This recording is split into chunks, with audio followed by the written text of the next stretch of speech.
굳은 마음과 부드러운 마음이라는 제목으로 말씀 전하도록 하겠습니다.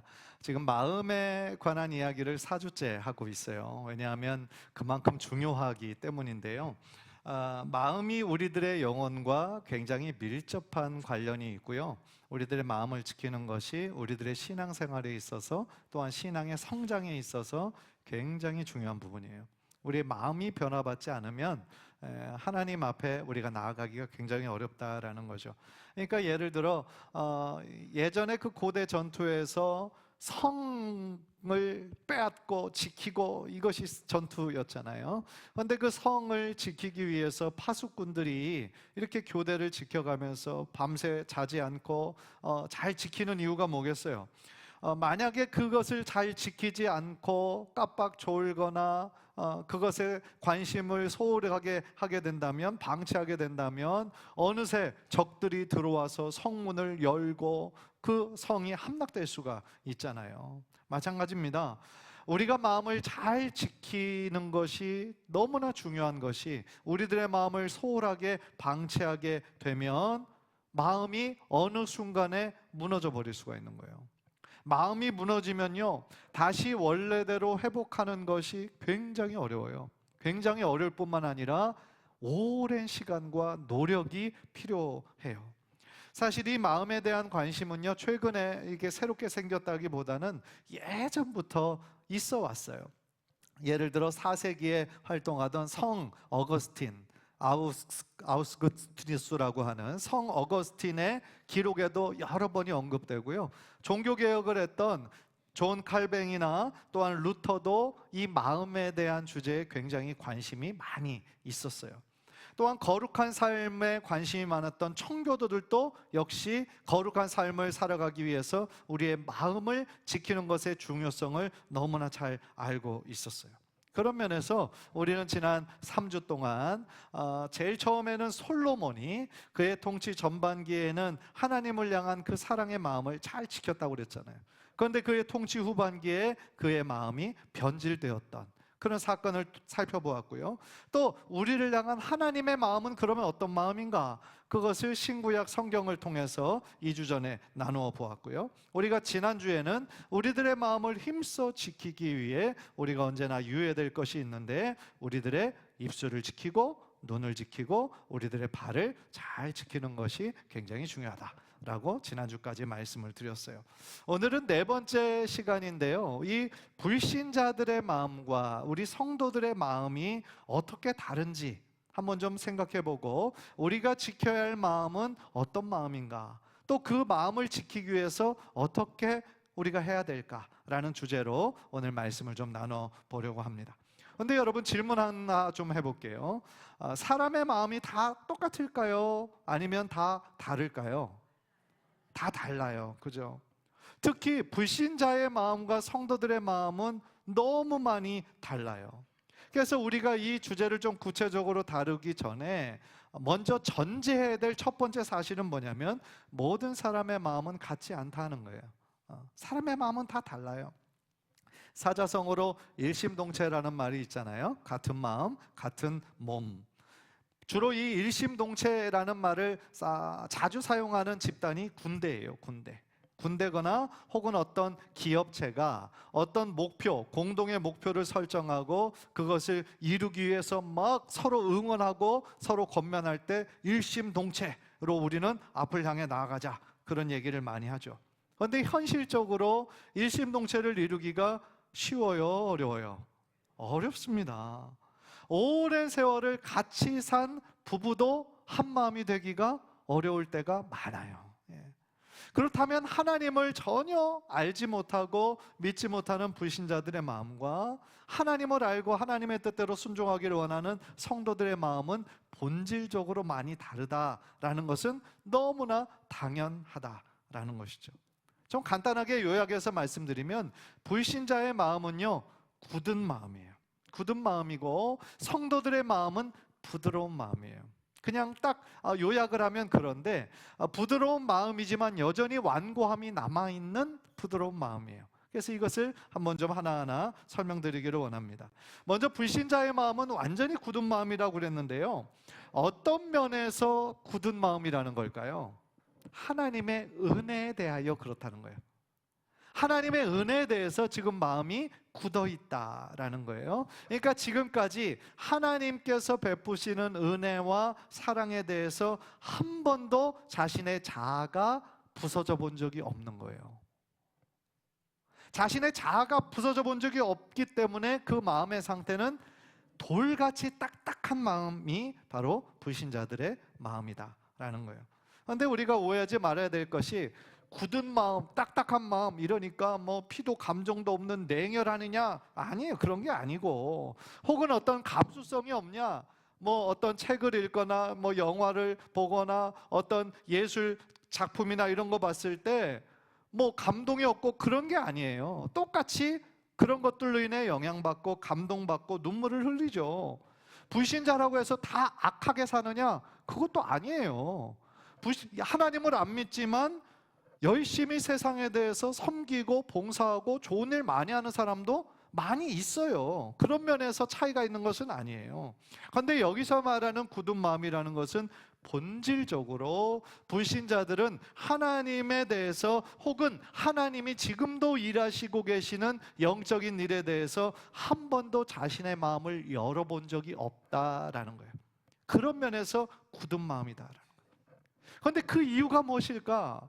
이 마음 지킴이라는 쓴 책을 쓴 그 김남준 목사님에 의하면 몇 가지 이유가 있어요. 첫 번째 이유는 뭐냐면 불신자들의 마음에 영적인 어둠이 있기 때문에 그래요. 영적인 어둠. 다른 말로 하면 그거는 영적인 무지예요. 영적인 무지. 즉 자신의 존재가요, 어디에서 왔고 어디로 가는지를 알지 못해요.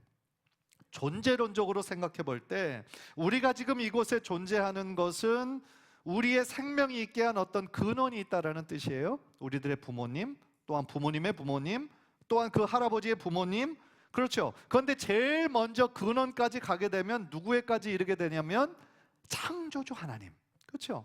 우리의 존재론적으로 우리가 지금 존재하는 것은 우리를 존재하게 한 어떤 절대적인 처음 시작이 있다라는 건데 그분은 창조주 하나님이에요. 그런데 거기까지 나아가지 못하죠. 또한 창조주 하나님을 모르기 때문에 필연적으로 자신이 어떤 존재인지 잘 몰라요. 자신이 죄인임을 깨닫지 못해요.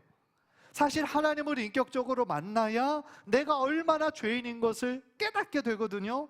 나 같은 죄인을 살리시기 위해서 자신의 독생자 예수 그리스도를 이 땅에 보내시고 십자가에 달려 죽게 하신 하나님 아버지의 마음이, 또한 예수님의 그 헌신과 순종이 얼마나 값진 것인지 깨닫게 되는데 불신자들은 그 사실에 대해서 무지한 것이죠. 관심이 없는 것이죠. 사실 그들이요, 영적으로 여전히 어둠 가운데 있는 것은, 영적으로 무지한 것은요, 사단이 그들을 지배하고 있기 때문에 그래요. 사단이 그들을 지배해요. 다시 말하면 불신자들이 계속해서 영적인 어둠과 무지 가운데 있도록 그들의 마음을 조정하고 있는 존재가 있는데 그게 사탄 마귀예요. 사단이 그들의 마음을 계속 지배하고 있고요, 무엇보다도 복음의 빛을 가려요. 복음의 빛을 사단이 가리고 있습니다. 그래서 복음의 빛이 그들에게 미치지 못하게 하는 거예요. 고린도후서 4장 3절 4절인데요. 우리 한번 다 함께 화면을 통해 읽겠습니다. 시작. 만일 우리의 복음이 가리었으면 망하는 자들에게 가리어진 것이라. 그 중에 이 세상의 신이 믿지 아니하는 자들의 마음을 혼미하게 하여 그리스도의 영광의 복음의 광채가 미치지 못하게 함이니 그리스도는 하나님의 형상이니라. 아멘. 다시 말하면 복음의 능력이 없는 게 아니에요. 복음의 능력이 있어요. 그런데 이 세상에 복음의 능력을 가리는 실체가 있는데 그게 누구냐면 사단 마귀예요. 그리고 그 불신자들의 마음을 계속해서 혼미하게 해서 복음의 광채가 비치지 못하도록 막고 있는 거예요. 마치 여러분들 침실에 암막 커튼 사용하시는 분들 많으시죠? 암막 커튼이 밝은 빛을 가려서 깜깜한 상태에 있게 하잖아요. 그런 것처럼 사탄은 하나님의 그 사랑과 은혜에 대해서 그들의 마음을 열 수 있는 기회를 지금 철저히 차단하고 발악하고 있는 것이죠. 결과적으로요, 불신자들은 지금 죄의 지배를 받아요. 어둠 가운데 죄의 지배를 받고 있기 때문에 육체의 일을 하는 데에는 유능합니다. 굉장히 유능해요. 그러나 영적으로 선한 일을 하는 데에는 전적으로 무능해요. 그쪽에 관심이 없다 이 얘기죠. 이 사실도 여러분 오해하지 말아야 될 것이, 불신자들이라 해서 뭐 선과악에 대한 기준이 없냐? 아니에요. 나름의 기준은 다 있죠. 그들 나름대로 판단하며 살고 있죠. 그러나 그 사실이 하나님의 생명과 하나님의 진리에선 너무나 멀리 있다라는 뜻이에요. 불신자들도 도덕적인 삶을 사는 사람들이 많이 있습니다. 선행을 하며 살아가는 사람들도 많이 있습니다. 그런데 그것에 하는 마음의 동기가 하나님을 사랑해서가 아니에요. 그냥 자신의 판단과 기준대로 그렇게 사는 것이 맞기 때문에 그렇게 사는 것이죠. 따라서 하나님께서요, 불신자들의 그 돌같이 굳어진 마음을 고치시고 그들의 영혼을 다시 살리시는 영혼의 대수술이 필요한 거예요. 영혼의 대수술이 없이는 불신자들의 완고하고 굳은 마음이 다시 살아나기가 굉장히 어렵다라는 거예요. 그런데 한 가지 더, 불신자들이 그들 스스로 의지적으로 완고한 상태로 있게 하는 것도 여전히 그들이 어둠 가운데 있는 이유이기도 해요. 다시 말하면 어떤 불신자들은 복음을 들었어도, 복음이 무엇인 줄 알면서도 자신이 지금까지 살아왔던 삶의 방식들과 가치관들을 바꿀 생각이 전혀 없어요. 그러니까 그것을 끝까지 고집하는 것이죠. 따라서 하나님에 대하여, 인생의 어떤 의미에 대하여, 죄와 죽음에 대하여, 심판에 대하여, 사후 세계에 대하여, 우리들의 죽음 이후에 있을 사후 세계에 대하여 더 이상 알려고 하지 않는 거예요. 즉 자신이 살아왔던 삶의 방식에 집착해요. 집착하고 하나님 없이 살아왔던 삶의 방식에 나름 만족하고 있는 거예요. 나름 만족하고 있기 때문에 의지적으로 어떤 복음을 전하는 사람이 있다 할지라도 자신이 새로운 사실을 인정함으로써 자신의 마음, 자아가 깨어지는 것을 원치 않는 거예요. 그렇기 때문에 너무 마음이 완고한 불신자들을 만나면은요, 우리가 어떤 이야기를 해도, 어떤 복음을 전해도 그들은 잘 들으려 하지 않아요. 왜요? 변할 마음이 없어요. 의지로 변할 마음이 없어요. 겉으로는 친절하게 이야기를 잘 들어주지만 속으로는 너무나 완고한 마음이다 라는 거예요. 그렇다면 성도의 마음은 어떤 마음일까요? 아까 요약해서 말씀드리지만 성도의 마음은 부드러운 마음이에요. 그런데 제가 괄호를 치고 완고함이 남아있지만 이라는 얘기를 드렸어요. 왜 성도는 기본적으로 부드러운 마음이냐면 하나님을 만난 사람들이에요. 하나님을 만나서 자신의 자아가 한번 깨어진 경험을 한 사람들이에요. 자신이 얼마나 큰 죄인인지를 깨달은 사람들이에요. 나 같은 죄인을 살리시기 위해서 하나님의 그 예수 그리스도를 이 땅에 보내신 그 사랑 앞에 자신의 마음을 내어드렸던 경험이 있는 사람들이에요. 그래서 하나님의 은혜에 대하여, 또한 하나님이 지금도 일하시는 것에 대하여 우리들의 마음이 열려 있어요. 아, 하나님은 그렇게 하실 수 있어. 열려 있어요. 그러나 문제는 뭡니까? 하나님을 믿는 성도의 마음도 완전하지 않아요. 그 이유는 뭡니까? 우리 안에 여전히 남아있는 것이 있는데 죄성이 있기 때문에 그래요. 그래서 우리 마음의 상태가 수시로 변할 수 있기 때문에 그래요. 그렇기 때문에 제가 성도의 마음은 본질적으로 부드러운 마음이기는 하지만 완고함이 여전히 남아있다라고 말한 이유가 바로 그거예요. 왜냐하면 우리 안에 여전히 타락한 본성이 살아있기 때문에 우리가 하나님의 은혜에서 멀어지는 삶을 살게 되면, 세상에 빠져 살다가 영적으로 게을러지게 되면 다시 우리의 마음이 어떻게 질까요? 다시 딱딱해져요. 다시 굳어져요. 따라서 우리가 하나님의 은혜의 빛에 계속해서 우리의 삶을 노출시키는 것이 중요한 거예요. 우리들의 부드러운 마음을 유지하기 위해서 하나님의 은혜 안으로, 하나님의 임재 가운데로, 하나님의 은혜를 사모하는 마음으로 계속하여 하나님 앞에 나아가고자 하는 우리들의 지속적인 노력이 그래서 필요한 거예요. 사랑하는 성도 여러분, 떡을 먹을 때 지금 갓 지어낸 그런 떡으로 먹으면 너무 맛있잖아요. 부드럽고 맛있어요. 그런데 그거를 잘 보관하지 않으면, 그냥 보이는 상태로 그냥 잘 보관하지 않고 방치에다 두면 며칠 지나지 않아서 어떻게 돼요? 금방 딱딱해져요. 굳어져요. 그래서 그거를 먹을 수가 없어요. 어떤 방법으로 그거를 하려고 해도 일단 말라서 굳어지면 그거를 회복시킬 수 있는 방법이 없거든요. 마찬가지예요. 우리들의 마음이 계속 부드러운 마음으로 유지하기 위해서는 어떻게 될까요? 하나님을 가까이 하고 언제나 하나님의 은혜 가운데 머무는 삶을 살아야 될 줄 믿습니다. 한 절을 봐기는 나의 마음이, 우리의 마음이 돌같이 굳어지지 않도록 언제나 하나님을 사랑하는 마음으로, 하나님 중심으로 살아나가시는 귀한 성도님들 되시기를 주님의 이름으로 간절히 축복합니다. 그렇다면 두 번째로, 어떻게 그러면 이 부드러운 마음을 지속할 수 있을까? 어떻게 부드러운 마음을 지킬 수 있을까? 먼저 부드러운 마음이 어떤 마음인지 다시 한번 좀 정의를 내리기를 원하는데요. 에스겔서 36장 26절 27절을 보면, 또 새 영을 너희 속에 두고 새 마음을 너희에게 주되 너희 육신에서 굳은 마음을 제거하고 부드러운 마음을 줄 것이며 그랬어요. 여기에서 지금 주어가 빠졌는데, 우리 속에 새 영을 주시고 새 마음을 주시는 분은 한 분밖에 안 계세요. 누구실까요? 하나님이에요. 하나님이에요. 그러니까 새 영, 27절을 보면 나의 영 그랬거든요. 누굴까요? 성령님을 의미하는 거예요. 성령님은요, 하나님의 영이에요. 또한 예수 그리스도의 영이에요. 그분이 바로 성령님이에요. 그래서 하나님께서 우리 안에 성령님을 두시겠다는 거예요. 이미 구약 시대인데 하나님께서 에스겔을 통하여 새 언약을 통하여 우리들에게 약속해 주신 거예요. 그런데 성령님께서 내 안에서 우리를 도우시는데 어떻게 도우십니까? 우리의 마음을 새롭게 해주시고요, 먼저 우리들의 굳은 마음을 제거하시고 부드러운 마음을 주시겠다고 약속해 주시는 거예요. 26절이에요. 그래서 여기서 굳은 마음은요, 뭐냐면 바로 직전에 개역 한글 버전을 보니까 돌 같은 마음이라고 번역을 했어요. 이 굳은 마음은 돌 같은 마음이에요. 너무나 딱딱하게 굳어져 있어서요, 도무지 하나님과 하나님의 말씀에 아무런 반응을 하지 않는, 그건 영적으로 무감각한 상태를 의미하는 거예요.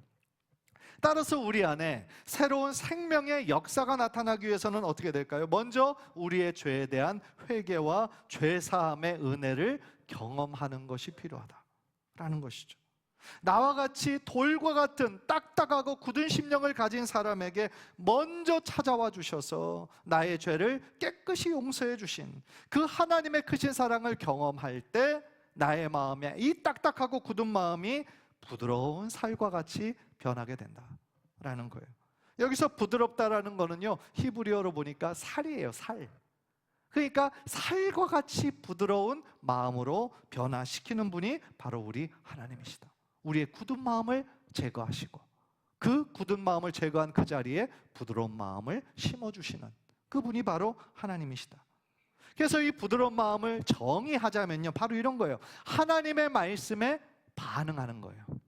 하나님의 말씀에 반응하고 또한 그 깨달은 대로 순종하는 유연한 마음, 그것이 바로 우리가 추구하고 지켜야 할 부드러운 마음이다. 우리가 지난주에 잠언 4장 23절을 통하여서 우리가 지켜야 될 마음이 있다고 그랬는데 바로 그 마음이 어떤 마음? 부드러운 마음이다. 우리 잠언 4장 23절 다 같이 시작. 모든 지킬 만한 것 중에 더욱 내 마음을 지키라. 생명의 근원이 이에서 남이니라. 더욱 우리의 마음을 지켜야 될 그 마음이 바로 부드러운 마음이다 라는 것이죠. 따라서 그러면 어떻게 그 부드러운 마음을 우리가 지속할 수 있을까요? 이 답은 사실은 제가 지금까지 말씀드린 것에 다 답이 나와 있어요. 간단한 거예요. 이미 에스겔서 말씀에서 하나님께서 우리 안에 새로운 영, 하나님의 영, 성령을 우리 안에 두시겠다 말씀하셨어요. 따라서 지금 우리 안에 누가 계시는 거예요? 내주하시는 성령님이 계시는 거예요. 따라서 우리 안에 내주하고 계시는 성령님의 음성에 귀 기울이고 함께 교제하는, 성령님과 함께 동행하는 삶을 살면 우리들의 마음이 계속 부드러운 마음이 될 수 있는 거죠. 성령님과의 교제는 무엇을 의미하는 걸까요? 기도하는 거예요. 기도를 통하여 성령님과 대화하는 것을 의미하는 거죠. 나의 솔직한 마음, 나의 아프고 상한 마음을 주님께 아뢰고, 또한 성령님께서 나에게 말씀하시는 하나님의 뜻, 귀를 기울이고 무엇보다도 하나님의 그 마음을 나에게 주세요 라고 간구하는 것을 의미하는 거죠. 그래서 기도하는 중에 하나님께서 나에게 깨닫게 해주시는 어떤 생각, 어떤 마음이 있을 때 그것에 민감하게 반응하는 거예요. 그냥 스쳐 지나가는 생각으로 생각하지 말고 하나님이 나에게 주시는 생각으로 받아들이고, 그것이 아무리 작은 것이라고 할지라도 성령의 감동에 순종하는 것이 바로 우리가 지켜야 할 부드러운 마음이다 라는 거죠. 그런데 하나님의 생각과 하나님의 마음이 전달되는 그 통로가 뭐냐? 그게 바로 하나님의 말씀이에요. 그게 하나님의 말씀입니다. 우리가 가지고 있는 이 성경책은 사실은 우리를 향한 하나님의 뜻이에요. 하나님의 마음이에요. 우리가 어떻게 살아야 되는지 알려주신 하나님의 법이에요. 따라서 우리가 성령의 인도하심을 받는다라는 것은 우리에게 하나님의 말씀을 생각나게 하신다라는 뜻이에요. 그래서 어떤 경우는요, 하나님의 말씀으로, 내가 암송하고 있는 성경 구절로, 혹은 어떤 찬양의 가사로 우리의 마음을 움직여 주시고 감동을 주실 때가 있는 것이죠. 왜요? 그 찬양의 가사 속에 하나님의 마음이 있어요. 따라서요, 우리가 부드러운 마음을 지속적으로 유지하기 위해서는요, 언제나 기도로 성령님과의 교제에 힘써야 되고요, 무엇보다도 하나님의 은혜 안에 머물러 있어야 될 줄 믿습니다. 그것은 다른 말로 하면은요, 하나님의 은혜 안에 머무는 삶, 멋진 말인데, 그럼 어떻게 해야 되느냐? 어느 곳에 있든지 하나님의 임재를 사모해야 된다는 얘기예요. 하나님의 임재를 사모하는 삶. 우리 하나님은 무소부재하신 하나님이죠. 어느 곳에서나 계시지만 가장 강력하게 임재하시는 곳은 저는 교회라고 생각합니다. 왜요? 예수님이 피값 주고 사신 곳이 교회예요. 이 집은 만민의 기도하는 집이다라고 예수님께서 말씀해 주신 곳이 교회예요. 그러니까 하나님께서 이 현대 시대에 가장 살아서 강력하게 역사하시는 곳, 하나님의 역사하심이 우리 눈에 보이는 장소가 바로 교회인 거예요. 그렇기 때문에 우리들의 마음에 언제나 하나님의 임재를 사모하는 마음, 하나님의 은혜 가운데 머물러 있기를 즐거워하는 마음이 우리들에게 있을 때 하나님께서 우리들의 마음을 부드러운 마음으로 해주시고 큰 은혜를 내려주실 줄 믿습니다. 우리가 하나님의 은혜를 사모하는 마음이 크면은요, 우리가 세상을 살면서 듣고 또한 눈으로 보고 또한 말하는 것에 있어서 세상의 어떤 죄의 유혹과 자극에 대해서 우리는 둔감해져요. 왜냐하면 우리들의 입술과 우리들의 마음의 생각이 이미 하나님을 향한 생각으로 충만해요. 하나님의 은혜와 하나님의 기쁨으로 충만해요. 그러면요, 세상의 다른 것들을 바라볼 때 죄된 생각들이 우리의 마음을 침투하지 않아요. 우리들의 마음을 빼앗을 수가 없어요. 더 쉽게 얘기하면 우리들이 많은 것을 먹어서 이미 배가 불러요. 지금 좋은 뷔페에 가서 많이 먹었어요. 그럼 배가 너무 불러요. 그러면 세상에 어떤 음식, 산의 진미 음식을 봐도 더 이상 식욕이 생기지 않아요. 그렇죠? 음식 냄새가 오히려 더 불편해요. 왜냐하면 내가 너무 배부르니까. 그런데 우리가 배가 고프면 어떻게 될까요? 세상에 어떤 음식이든 가리지 않고 허겁지겁 찾게 되고 먹게 되고 채우게 되는 원리랑 똑같다라는 것이죠.